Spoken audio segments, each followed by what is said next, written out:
രാജസ്ഥാനിൽ ശക്തമായ മഴ തുടരുന്നു. അജ്മീറിൽ കുടുങ്ങിക്കിടങ്ങുന്ന 176 പേരെ SDRF രക്ഷപ്പെടുത്തി. ഉത്തരാഖണ്ഡിലും ശക്തമായ മഴ തുടരുമെന്നാണ് മുന്നറിയിപ്പ്. അജീഷ് ജയകുമാർ വിശദാംശങ്ങളുമായി. അജീഷ്, ഏറ്റവും പുതിയ വിവരങ്ങൾ എങ്ങനെയാണ്?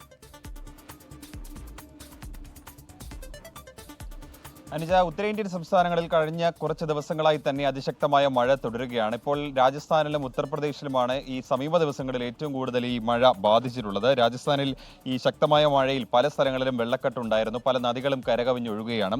അജ്മീറിൽ കഴിഞ്ഞ ദിവസം 176 പേർ ഈ വെള്ളക്കെട്ടുണ്ടായതിനെ തുടർന്ന് കുടുങ്ങിയിരുന്നു.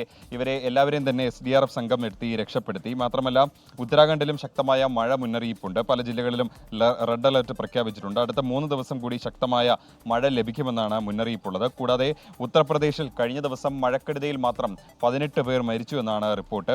അതേപോലെ തന്നെ ഗംഗാ നദി കരകവിഞ്ഞൊഴുകുകയാണ്. സമീപ പ്രദേശങ്ങളിൽ പ്രളയസമാനം സാഹചര്യം നിലനിൽക്കുന്നുണ്ട്. ഹിമാചൽ പ്രദേശിലും കഴിഞ്ഞ കുറച്ചധികം ദിവസങ്ങളായി മഴക്കെടുതിയുണ്ട്. അവിടെ ഇപ്പോൾ മരണം 116 എന്ന് ഉയർന്നു എന്നാണ് ഏറ്റവും പുതിയ വിവരം. 1230 കോടി രൂപയുടെ നാശനഷ്ടങ്ങൾ സംസ്ഥാനത്ത് ഉണ്ടായതായിട്ടാണ് ഇപ്പോൾ റവന്യൂ വകുപ്പ് നടത്തിയ വിലയിരുത്തലിൽ അതിന്റെ വിലയിരുത്തൽ. എന്തായാലും അടുത്ത 2-3 ദിവസം കൂടി ഉത്തരേന്ത്യൻ സംസ്ഥാനങ്ങളിൽ അതിശക്തമായ മഴയ്ക്ക് സാധ്യതയുണ്ടെന്നാണ് കാലാവസ്ഥാ കേന്ദ്രം നൽകുന്ന മുന്നറിയിപ്പ്.